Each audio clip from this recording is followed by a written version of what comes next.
আসসালামু আলাইকুম, আশা করি সবাই ভালো আছেন। এই যে আমার আখ দেখেন কত সুন্দর হয়ে গেছে। তো সবচেয়ে বড় কথা হলো আকাশে কিন্তু প্রচুর মেঘ, একেবারে অন্ধকার হয়ে আসছে। এই যে দেখেন এখন কিন্তু বিকেল, হ্যাঁ বিকেলে, অথচ একেবারে সন্ধ্যার মতো, মানে এতটা অন্ধকার হয়ে আসছে। আকাশও ডাকাডাকি করতেছে, বৃষ্টি কিন্তু আসবে। আবার বিদ্যুৎও নাই, বিদ্যুৎ কিন্তু চলে গেছে। তো যাই হোক, আমি আপনাদেরকে আখগুলো দেখাই।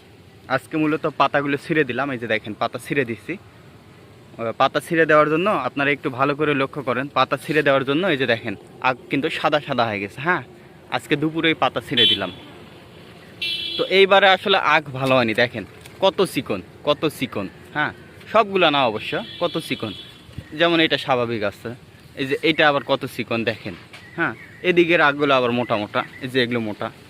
এবারে কিন্তু আখ তেমন ভালো হয়নি। এগুলো আবার মোটা, এই যে এগুলো ফিলিপাইনের কালোগুলো আর কি। এই যে কালোগুলো মোটা, এই যে দেখেন এগুলো হচ্ছে ফিলিপাইনের, হ্যাঁ কালো, একেবারে পিওর ফিলিপাইন। আর এর আগে যেগুলো দেখালাম ওই যে এই পাশেরগুলো, এগুলো কিন্তু মালয়েশিয়ান। তো যাই হোক, এবার কিন্তু আসলে আখ আমি ভালো করতে পারিনি। মানে এবার কীটনাশক দেওয়া হয়েছে কম। কীটনাশক কম দেওয়ার কারণে এতটা পোকা লাগছে। এই যে আপনারা একটু ভালো করে একটু লক্ষ্য করেন।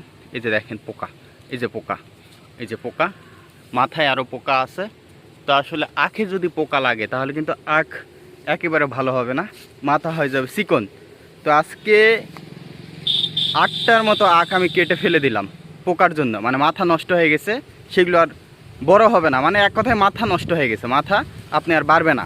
তো সেজন্য কেটে ফেলে দিলাম। এই যে এই পাশে এই আখগুলো আবার পরে রোপণ করা, এই যে দেখেন ছোট ছোট। আসলে অযত্নের কারণে এবার আমার আখগুলো ভালো হলো না, একেবারে অযত্নের কারণে।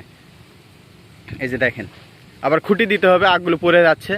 ওই যে কয়েকটা খুঁটি দেওয়া হলো, আজকে কয়েকটা খুঁটি দিলাম, কিন্তু আসলে খুঁটিগুলো পোতা যাচ্ছে না, কারণ মাটি নরম। তো এই যে দেখেন আমরা এই জমিটাতে ওই যে ঘাস রোপণ করছিলাম, আপনাদেরকে একটা ভিডিও দিছিলাম যে আসলে ঘাসগুলো তুলে ফেলে দিয়ে আমরা আবার নতুন করে ঘাস রোপণ করছি। এই যে দেখেন ঘাসগুলো কিন্তু এই যে বড় হচ্ছে, এই যে বড় হচ্ছে।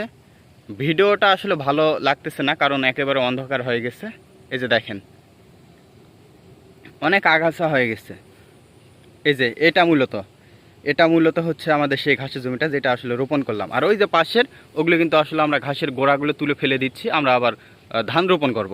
তো আপনাদেরকে আগে আখগুলোর অবস্থা জানাই। এই যে দেখেন আখগুলো কিন্তু অনেক লম্বা লম্বা হয়ে যাচ্ছে, কিন্তু এখনও মিষ্টি হয়নি। আজকে মোটামুটি 8-10টা কাটলাম, কেটে আমি নিলাম 3-4টা আর মানুষকে দিলাম। তো মিষ্টি হয়নি, মানে খাওয়ার উপযোগী কেবল। মানে এবার অত্যন্ত বৃষ্টির কারণে আখগুলো এখনও মিষ্টি হয়নি।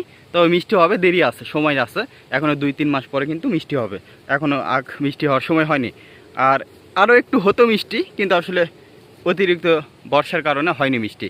তো যাই হোক, এই যে আমি খুঁটি পুঁতলাম। এই যে দেখেন খুঁটি এখনও পোতা হয়নি, আসলে কেবল খুঁটিগুলো আমি করছি। এই যে দেখেন এই যে করছি। আসলে এগুলোতে মাটি দিয়ে শক্ত করে পুঁতে দিতে হবে, দিয়ে এখানে আবার বাঁশ দিয়ে আগুলো বেঁধে দিতে হবে। আপাতত আমি এই যে দড়ি দিয়ে দিছি, এই যে দড়ি, এই যে দেখেন দড়ি দিয়ে দিছি, কিন্তু আসলে আগুলো পড়ে যাচ্ছে। আসলে যখন লম্বা হয়ে যাবে তখন কিন্তু ভার সহ্য করতে পারবে না এই আখগুলো। এই জন্য আসলে খুঁটি দিতে হবে, শক্ত খুঁটি দিতে হবে। গত বছরে এরকম শক্ত খুঁটি দেওয়ার পরও কিন্তু আখগুলো পড়ে গেছে। কিন্তু এবার আসলে গত বছরের মতো আখ হয়নি। গত বছরে আখ যে পরিমাণে মোটা হয়েছিল, এবার তেমন হয়নি বলতে অনেক খারাপ হয়েছে। আর যেহেতু এগুলো মুড়ি আর অযত্ন, মানে ঘাসে একেবারে ভরেছিল, যত্ন করা হয়নি, সেজন্য আসলে অতটা ভালো। তারপরে এখানে যে পরিমাণে আখ আছে, এগুলো আসলে আমি খেতে পারবো না। আমি খেতে পারবো না। আসলে আমার বাড়ির আশেপাশে মানুষকে দেওয়া হয়, জমিওয়ালাকে দেওয়া হয়, সবাইকে দিয়ে খাওয়া হয়। আমি কিন্তু বিক্রি করি না। হ্যাঁ, আমার পাশে আবার একজন আছে, দেখা যায় যে 8টা 10টা 12টা করে আখ রোপণ করে, তাও এগুলো আখ না, দেশি আখগুলো, সেগুলো আবার বিক্রি করে। মানে কি আর বলি, মানে ওনার বাড়িতেও খাওয়ার জন্য রাখে না। সবার আসলে মন মানসিকতা সমান নয়। উনি মোটামুটি 8-10টা আখ রোপণ করে, সেগুলো বিক্রি করে, মানে একটাও বাড়িতে খাওয়ার জন্য রাখে না। আমি দেখে অবাক হয়ে যাই। মানে আমার বাড়ির পাশে আপনারা দেখলেও বললেও চিনতে পারবেন, এক কথায় যিনি আমার কলা নেয়, ওই যে লম্বা করে লোকটা যিনি কলা নেয়, উনি 8টা 10টা করে দেশীয় আখ রোপণ করে। কিন্তু দুঃখের বিষয়, ওনার বাড়িতেও একটা ছোট বাচ্চা আছে, ওনার মানে নাতি বলা চলে, নাতি, হ্যাঁ ওনার ছেলে। তো কি আমি কিছু বুঝি না, 8টা 10টা উনি ওই 8টা 10টা আখই বিক্রি করে, খায়ও না। আর আমার এত আখ আমি কিন্তু বিক্রি করি না, আমি খাই। এবং আমার বাড়ির আশেপাশে প্রতিবেশী অনেকের আবদার যে নতুন আখ, আমার এই আখগুলো কিন্তু আমার অঞ্চলে কারো নাই। হ্যাঁ, কারো নাই। অনেকের আবদার দেখলেই মনে করেন যে ভাই আখ খেতে হবে বা ওই অমুক রানা আখ দিতে হবে এরকম। তো আমার প্রতিবেশী যারা যারা যারা চায় আমি সবাইকে দিই, এই জন্য আমি আখ বিক্রি করি না। আমার এখানে আখ অনেক আছে, চাইলে তো আমি অনেক টাকার আখ বিক্রি করতে পারবো। এই আখগুলো যেহেতু বাজারে বেশি দামে বিক্রি হয়, কিন্তু আমি বিক্রি করি না। তো যাই হোক ওগুলা বিষয়ে কথা না বলে, যাই হোক সবাই ভালো থাকবেন। বৃষ্টি আসতেছে। আর আপনাদের জেলায় কি অবস্থা, বৃষ্টি বাদল কেমন, অবশ্যই কমেন্টে জানিয়ে দিবেন। আমাদের এখানে কিন্তু কয়েকদিন থেকে বেশ ভালো বৃষ্টি হচ্ছে, এর আগে ছিল না, কিন্তু ইদানিং এসে মানে প্রতিদিন দেখা যাচ্ছে যে বৃষ্টি হচ্ছেই, কিন্তু খুবই বৃষ্টি হচ্ছে, যখন বৃষ্টি ধরতেছে অনেক বৃষ্টি। তো যাই হোক সবাই ভালো থাকবেন, আবার পরবর্তী কোনো ভিডিওতে দেখা হবে ইনশাল্লাহ। আর অবশ্যই আপনারা কমেন্টে জানিয়ে দেবেন কোন জেলা থেকে ভিডিওটি দেখছেন, আর আপনাদের জেলায় বৃষ্টি বাদল কেমন হচ্ছে।